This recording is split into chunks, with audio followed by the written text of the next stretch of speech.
Cette affaire est assez incroyable. Un député de la République pris en flagrant délit d'achat de drogue et de drogue un peu de synthèse. On ne parle pas de hashish. Il s'appelle Andy Kerbrat, c'est un député de la France Insoumise. C'est Valeurs Actuelles qui a révélé l'affaire et lui s'est ensuite exprimé dans un communiqué sur les réseaux sociaux dans lequel il a reconnu les faits. Ces faits, ils ont eu lieu le 17 octobre. Lors du contrôle, les policiers ont trouvé sur lui plus d'1 gramme de 3 MMC, c'est une drogue de synthèse dont on va parler dans un instant, tandis que le vendeur, un adolescent, avait sur lui, lui aussi de la drogue et 200 €. Monsieur Kerbrat est poursuivi aujourd'hui pour usage de stupéfiants. Il va être convoqué devant la justice. Il n'a pas été mis en garde à vue, mais il a été entendu au commissariat en audition libre. Et dans le communiqué dans lequel il reconnaît les faits, dans ce communiqué, il indique qu'il se battra contre son addiction et va suivre un protocole de soins afin de pouvoir reprendre son activité parlementaire. Mais va-t-il pouvoir le faire? Ce sujet divise la classe politique. On en parlera dans un instant avec toutes les réactions qu'on a entendues aujourd'hui, Eric. Alors, autour de la table, pour en parler, il y a Yves Tréhard du Figaro, Marlène Schiappa, ancienne ministre. Nous sommes avec Guillaume Davido, le docteur Davido, psychiatre addictologue à l'hôpital Bichat Claude Bernard. Merci d'être avec nous, docteur. Et nous sommes avec une députée MoDem de Loire-Atlantique que vous connaissez, Sandrine Josso. Bonsoir, madame. Merci d'être avec nous. On va parler des pratiques des parlementaires. Y a-t-il beaucoup de drogue à l'Assemblée nationale? Au Sénat, c'est intéressant. D'ailleurs, vous-même, si on a pensé à vous inviter, c'est parce que en novembre 2023, il y a 1 an, vous avez été victime d'un de vos collègues qui a essayé de vous droguer à votre insu. On n'est pas là pour parler de votre histoire, d'ailleurs vous ne le souhaitez pas, mais de parler de la circulation de la drogue chez les parlementaires, chose qui peut sembler un peu incongrue, je ne sais pas, inappropriée. Alors, doit-il prendre ses responsabilités? Doit-il démissionner, cet homme? C'est vrai qu'on a entendu beaucoup de réactions politiques aujourd'hui. En voilà une première. Pour le ministre de l'Intérieur, eh bien, c'est très clair. Alors que le narcobanditisme s'installe en France avec son cortège de violence, il n'est pas tolérable de voir un député de la République acheter des drogues de synthèse à un dealer de rue. Un député a un devoir d'exemplarité. Monsieur Andy Kerbrat doit tirer les conséquences de ses actes. Qui veut parler sur ce sujet-là? Vous voulez parler, Sandrine Josso? Doit-il démissionner? J'ai l'impression que vous n'avez pas envie de le juger ici. En fait, moi, ce que je vois sur tous ces sujets qui émergent, c'est que finalement, c'est quoi la réalité de notre société? En vrai, il n'y a pas plus de drogue en politique qu'ailleurs. La drogue, c'est partout. Moi, en circonscription, quand je suis sur le terrain avec des gendarmes, des policiers, ils me disent « Madame, la drogue, elle est partout ».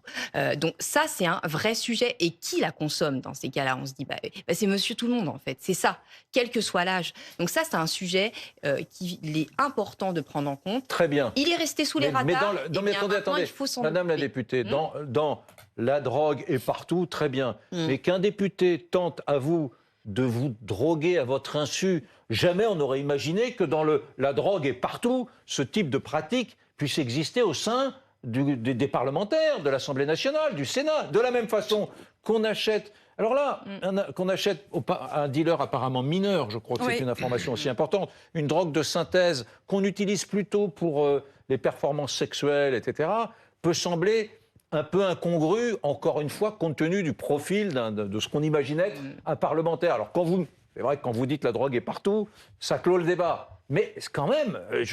Mais pour venir en soutien, d'une certaine façon, les anciens pourraient en parler aisément, mais l'alcool, par le passé, faisait des ravages à l'Assemblée nationale. Et moi, j'ai connu un député qui est mort à l'Assemblée nationale d'alcoolisme. En direct, à la télévision d'ailleurs. Pas l'ancien maire d'une grande ville de l'Ouest. Exactement, je ne citerai pas son nom, c'est pas la peine. Mais l'alcoolisme, vous aviez des repas qui étaient on ne peut plus, du temps des radicaux de gauche, quand il y avait des grands banquets, on ne peut plus, sous la Troisième République, on ne peut plus arroser. C'est une forme aussi de drogue, on ne va pas dire le contraire, parce que vous n'avez plus votre discernement quand vous avez ça. Alors ça n'excuse pas ce qui se passe aujourd'hui, absolument pas. Et je suis d'accord avec vous. Les députés, en plus, d'une certaine façon, c'est un peu le revers de la médaille. C'est-à-dire que oui, mais attendez, il y a un degré, Yves, il y a un degré un peu supérieur dans l'achat et la consommation de drogue, car de surcroît, l'achat et de la consommation de drogue de synthèse, est illicite. Donc il y a le côté moraliste, il y a le côté de l'illégalité de la consommation. Mais alors en plus, aller chercher des dealers leur donner un rendez-vous pour acquérir de la drogue. On peut... Oui, mais on veut que la représentation nationale soit exemplaire, hein, mais la représentation nationale, elle est issue de la société. Et justement, elle a beaucoup changé, cette représentation nationale. Je trouve que votre parallèle avec l'alcool ne va pas. Se droguer, acheter de la drogue, c'est un acte délictueux, c'est de la délinquance. Se bourrer la gueule quand on ne prend pas sa voiture, en France, c'est encore autorisé. J'entends bien, mais et parfois, on a des exigences d'exemplarité vis-à-vis des élus ou des membres du gouvernement pour des choses qui ne relèvent absolument pas de la loi, pour leur vie personnelle, pour leur vie privée, leur comportement avec leur famille. Je rappelle quand même, pardon, je vais être un peu caricatural, mais que François de Rugy a dû démissionner pour avoir servi du homard à table à ses invités. On n'était pas dans quelque chose d'illégal. Il n'a jamais été condamné pour rien. Mais là, on peut revenir au cas de cet homme. Parce qu'il y a deux sujets. Il y a d'abord lui, ce qu'il doit faire, et la réaction de Bruno Retailleau qui est sur très ce claire. sujet, moi, pour une fois, je suis d'accord avec Bruno Retailleau. Je pense qu'il doit prendre ses responsabilités et démissionner. D'abord, ce n'est pas n'importe quelle drogue. Et docteur, vous nous en direz plus, j'imagine. Le chemsex, c'est un vrai problème de santé publique. Je vous invite à lire le livre de Jean-Luc Romero sur ce sujet, qui parle de son compagnon Christophe Michel, qui est mort de consommation de chemsex. C'est un véritable problème. C'est une drogue de synthèse qui est très particulière. C'est effectivement illégal, mais c'est pas n'importe quelle drogue. C'est une drogue qu'on peut acheter pour soi, mais aussi pour l'administrer aux autres, parfois sans leur consentement. Je ne dis pas que c'était son intention, je n'en sais rien, mais en tout cas, c'est le caractère vraiment particulier de cette drogue et du phénomène de santé publique qui est le chemsex. Et je termine en disant que dans sa lettre, il explique que ça altère sa conception de la réalité. Enfin, est-ce qu'un parlementaire qui vote les lois, on peut lui faire confiance pour voter des lois alors qu'il explique lui-même que sa conception de la réalité est altérée? Donc vous dites que Bruno Retailleau a raison. Absolument. Vous aussi? Oui, si, bien et sûr. vous aussi? Un devoir d'exemplarité. Et également, sur justement ce sujet du chemsex, on a une députée qui s'appelle Brigitte Lizaud qui a déposé il y a quelques semaines donc, une proposition de résolution pour alerter le Parlement. Eh bien, il faut qu'elle soit à l'ordre du jour. C'est important. C'est un sujet qui est prégnant. C'est la réalité de la société. Alors, et attendez. on doit en débattre. Le chemsex, c'est bien... Parce que le chemsex, c'est bien ce dont on a parlé dans l'affaire de l'humoriste Pierre Palmade. Donc ces molécules, docteur Davido, ces molécules qui sont plutôt prises en général, si j'ai bien compris, pour faire performer sur le plan sexuel. C'est ça ? En fait, on ne peut pas savoir, je pense, pourquoi il a pris ces molécules. C'est vrai que c'est une molécule qui est souvent utilisée dans la communauté homosexuelle pour avoir des rapports sexuels plus satisfaisants, plus performants, avoir un effet aphrodisiaque sous l'emprise de ce produit-là. Maintenant, on ne sait pas si c'est pour ça qu'il a pris ce produit. On n'en sait rien du tout. C'est vrai qu'il y a des hétérosexuels qui ne pratiquent pas le chemsex et qui consomment ce produit. C'est la minorité. On fait toujours très attention chez ces patients-là parce qu'on sait que quand ils pratiquent le chemsex, effectivement, il y a le risque d'injection de drogue en intraveineux. Donc, il y a toutes les complications médicales en lien avec l'injection, toutes les infections, j'en passe, VIH et compagnie. Sans compter que c'est une drogue qui peut se prendre, c'est là où c'est assez dangereux, parce que c'est une drogue qu'on peut prendre effectivement aussi par sniff et par d'autres voies en avalant, même par voie rectale. Et donc, c'est sujet à plein de complications médicales, des complications ORL, des infections, des problèmes psychologiques. Mais vous diriez que c'est une drogue de plus en plus répandue ? Oui, c'est de plus en plus répandu parce que l'histoire c'est pas nouveau cette drogue, c'est depuis le début des années 2000. Comment s'appelle-t-elle ? La 3-MMC. La 3-MMC. C'est l'abréviation d'un composé chimique qui, à l'origine, en fait, a tout simplement été créé pour avoir l'effet de la cocaïne, en quelque sorte, de manière autorisée et légale, puisque la législation n'était pas encore opérante au moment où cette drogue circulait. Cette drogue, d'ailleurs, même si elle est illicite et illégale, on peut toujours se la procurer assez facilement sur Internet. C'est comme ça que la plupart des gens se la procurent. Bon, en l'occurrence, ce n'était pas son cas visiblement ici, parce que souvent, elle est vendue comme de l'engrais ou comme d'autres produits, et donc ça passe en général, du coup, les frontières facilement. Et c'est vrai que ce produit-là, du coup, les dealers en fait l'ont proposé pour lutter contre l'illégalité finalement de la cocaïne. Très difficile de ramener de la cocaïne, plus difficile de ramener de la cocaïne en France que cette substance-là.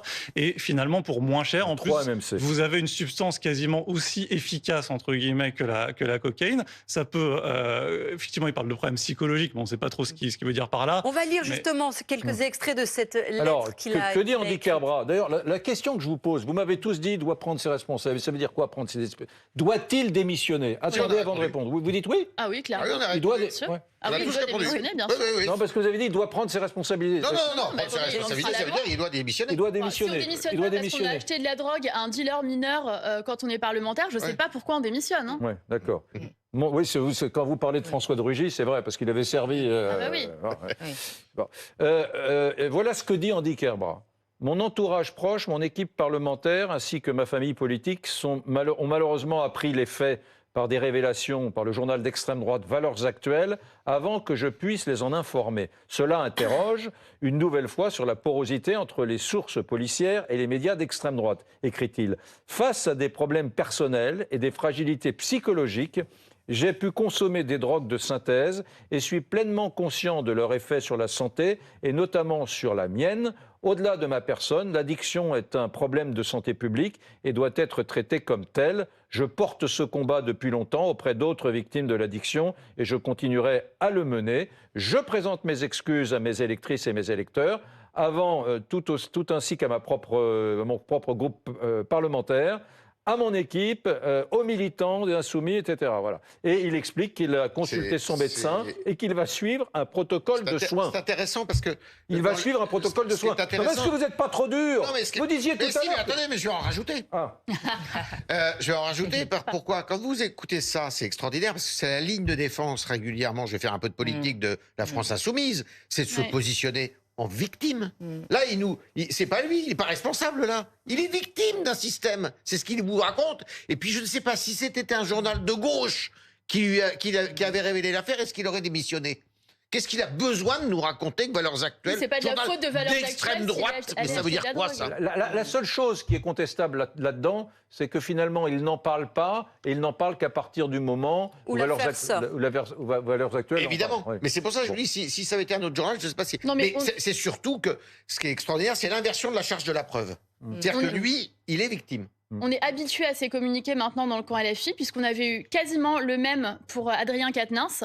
En fait, on transforme l'auteur de faits délictueux en combattant de la cause. C'est-à-dire Adrien Quatennens qui avait dit « j'appelle les féministes à me soutenir, je vais m'engager contre les violences conjugales, etc. » après Sauf avoir que été condamné. C'est un peu différent dans le sens où on ne peut pas nier que la drogue fait quand même un certain effet. Ce qu'il dit, lui, docteur, et d'ailleurs, vous Ah, allez mais nous on dire dit- s'il on en dit fait rien des du caisses ou s'il en fait trop. Lorsqu'il dit « je vais me soigner, j'ai besoin de Mais suivre un peut-être qu'il va traitement, vraiment se soigner. je Le n'étais plus problème, dans mon c'est état ». que Est-ce ce qu'il sont en les mêmes fait éléments trop de ou pas? langage. En fait, le truc, c'est que déjà, il parle d'addiction. Je ne sais même pas si lui, il sait ou pas s'il est addict, parce que consommer une substance comme la 3-MMC ne fait pas forcément de vous un addict. C'est juste une conduite à risque. Maintenant, après, l'addiction, c'est beaucoup plus compliqué que juste de consommer une substance, qu'elle soit illicite ou non, par excès. Là, ce qui, pour moi, pourrait signifier addiction, c'est que le patient, il a derrière l'envie d'arrêter et qu'il a des difficultés à arrêter. Donc là, du coup, effectivement, il faudra un protocole de soins, qu'il ait des conséquences négatives. Alors, des conséquences négatives, des répercussions psychologiques. Peut-être d'ailleurs, c'est la drogue, parce qu'il parle de problèmes psychologiques, qui a provoqué ces problèmes psychologiques et pas le contraire. C'est le fait d'avoir aussi des problèmes avec la loi, là, visiblement. Tout ça, c'est ça qui fait l'addiction. L'addiction, en fait, c'est pour faire simple, c'est le fait de consommer un produit, mais que derrière, vous en subissez, entre guillemets, les conséquences et que vous n'arrivez pas à les gérer. Vous êtes en train de sous-entendre que ce député fait sa victime, c'est ça? Qu'il n'est pas forcément en situation d'addiction? Oh, vous me faites dire ce que je n'ai pas dit, Un peu. mais... Vous l'avez dit. mais Vous avez bien traduit. non, mais c'est toujours. Je pense que c'est normal, c'est un moyen de défense. Je pense que tout à chacun essaie de se défendre en disant effectivement qu'il est malade et que c'est ça qui fait qu'il a été amené à utiliser ces substances. C'est vrai, il a raison pour le coup s'il est addict, mais ça, finalement, on n'en sait absolument Oui, rien. il ne faut pas prendre les Français pour l'addiction des est une imbéciles. André maladie. Josso, si ce soir, on parlait d'un député qui avait acheté illégalement du shit et qui avait fumé un pétard chez lui, est-ce que vous souhaiteriez également qu'il démissionne de l'Assemblée nationale, par exemple? C'est ce que je dis. C'est-à-dire qu'il ne faut pas prendre les Français pour des imbéciles quand on dit les choses. En fait, tout s'explique. Vous l'avez très bien dit, tout s'explique. Mais tout ne s'excuse pas. C'est pas possible. On ne peut pas excuser ça. Donc, si un député avait fumé un pétard, vous demanderiez ici qu'il démissionne. Ce n'est pas une question piège, je n'ai pas de nom à vous donner, mais vous pensez que tout usage de la drogue... En fait, c'est ça. C'est que quand les Français, ils voient ça, moi, je me mets à leur place. C'est-à-dire, ils se disent quoi? En fait, ce sont des gens qui, normalement, ont du discernement pour voter des lois. Et là, en fait, est-ce qu'il est en capacité de discerner? Ben non. Donc, c'est pas possible de continuer de cette manière, de travailler en étant un élu, que ce soit parlementaire ou élu local, d'ailleurs, partout. Partout, il y a ces sujets-là. Donc, il faut être ferme là-dessus. Il faut être ferme. Un député qui fume des pétards. Ça marche. On ne peut pas faire du en même temps. En même temps, être en incapacité de discernement et en même temps voter des lois et prendre des décisions importantes pour des millions de Français. Le devoir d'exemplarité pour tout le monde. On va écouter juste une réaction importante, en tout cas qui est loin d'être anodine. C'est de Mélanie Vogel, qui est sénatrice Les Écologistes, qui était tout à l'heure sur ce plateau d'Olivier Truchot, et qui tient des propos assez étonnants sur le problème des stupéfiants au sein de la classe politique. Écoutez. Alors on va faire chez tous les ministres, leur cabinet, tous les parlementaires, tous les sénateurs, tous les députés, tous les maires, etc., des tests sanguins pour savoir s'ils sont positifs. Ah mais je veux bien, mais dans ce cas-là, je peux dire à on demande à certaines dans certaines professions, ça existe. Problème. Un chauffeur routier, par exemple, un conducteur de bus, doit faire des tests. Bien sûr. Mais je peux vous dire que Bruno Retailleau va certainement découvrir que la consommation de drogue, dans son gouvernement, il y en a aussi. Je dis juste que les politiques ne sont pas extérieures à la société, qu'il y a des problèmes de drogue dans la société, et donc elles existent aussi en politique. Ça va loin quand même, ce qu'elle dit. Elle enfonce une porte ouverte. Évidemment que c'est le reflet de la société.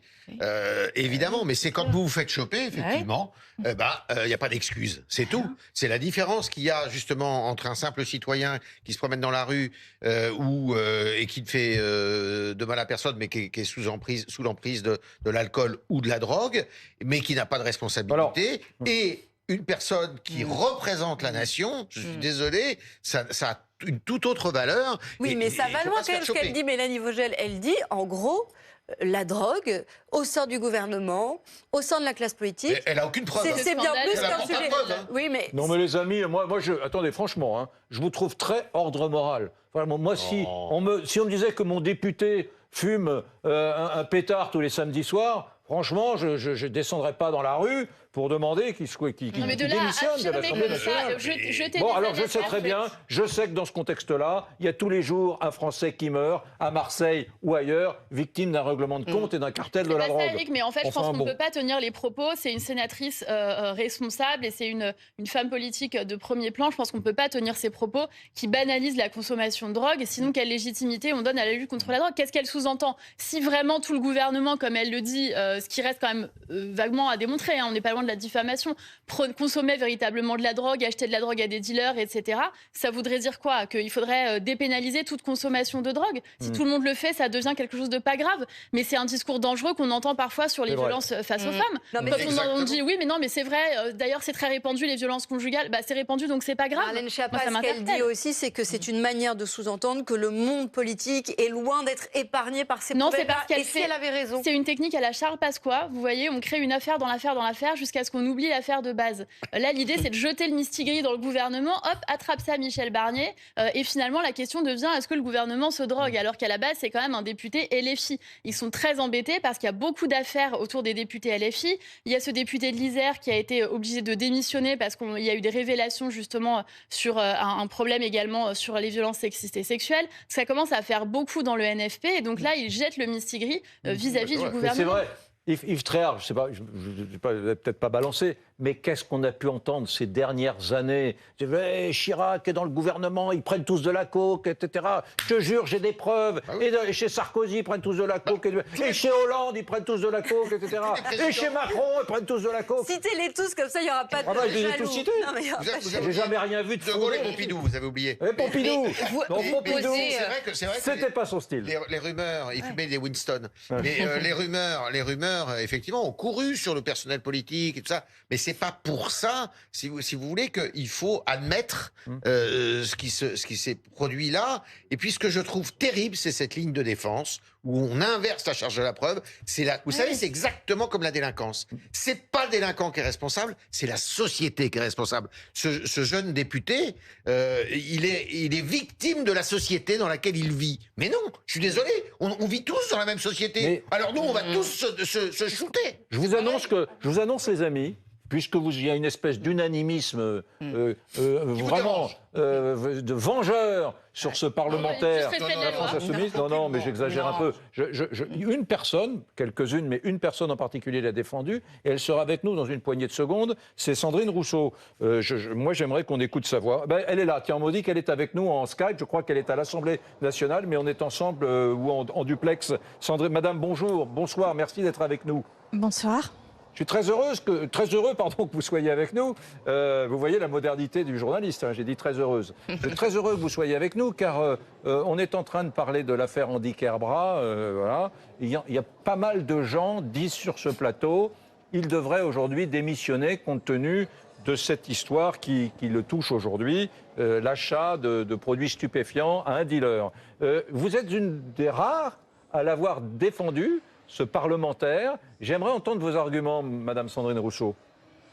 Je l'ai défendu parce que je pense que la lutte contre la consommation de drogue ne peut pas passer par la criminalisation et la stigmatisation des consommateurs. C'est tout le contraire, c'est un enjeu de santé publique majeur, premier. Il y a énormément de consommation, en fait, dans tous les milieux en France.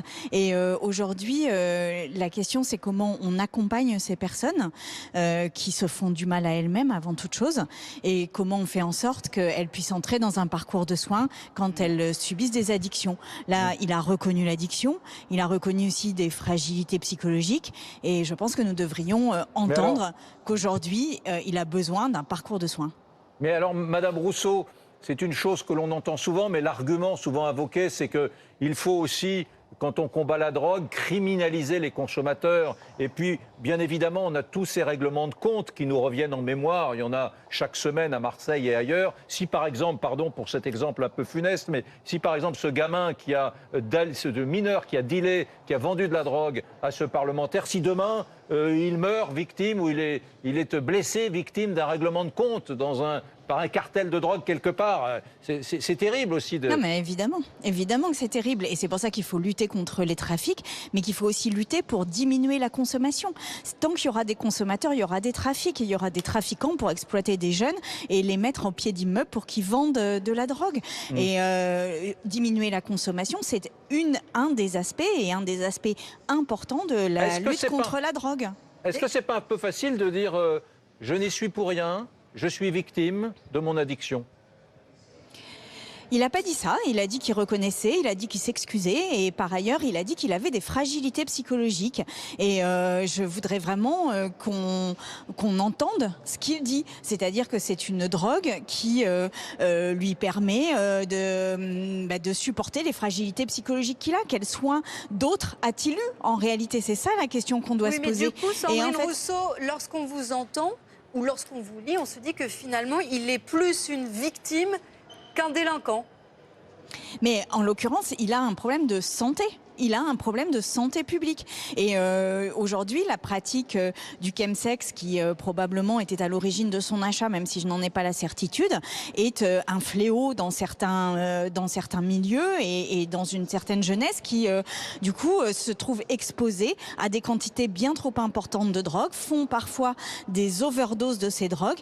Et encore une fois, aujourd'hui, nous avons à diminuer la consommation pour diminuer les trafics. Il faut aussi lutter, évidemment, avec la police, la justice, contre les trafics, c'est évident. Mais les consommateurs doivent être pris pour ce qu'ils sont, c'est-à-dire des gens qu'on doit accompagner vers la sortie de leurs addictions. Mais donc il doit rester en poste. Il doit rester en poste et continuer à incarner l'exemplarité. Oui, il doit rester en poste et il doit au contraire incarner un autre discours sur la consommation de drogue. Je rappelle que la France est un des pays, si ce n'est le pays qui a la législation la plus dure sur la drogue des pays de l'OCDE. Et en fait, nous sommes parmi les pays les plus consommateurs. Donc il faut sortir d'un tout répressif. Je sais que c'est difficile à entendre. Je sais que c'est à revers de tout ce qu'on fait en France depuis des années. Mais la politique répressive de la France en matière de drogue est non seulement un échec, mais en plus elle met en danger les personnes, puisque on le voit là, eh bien, on va consommer des produits dont en plus je ne suis absolument pas certaine qu'il connaissait la contenance précise de ce qu'il achetait, c'est-à-dire que ça pouvait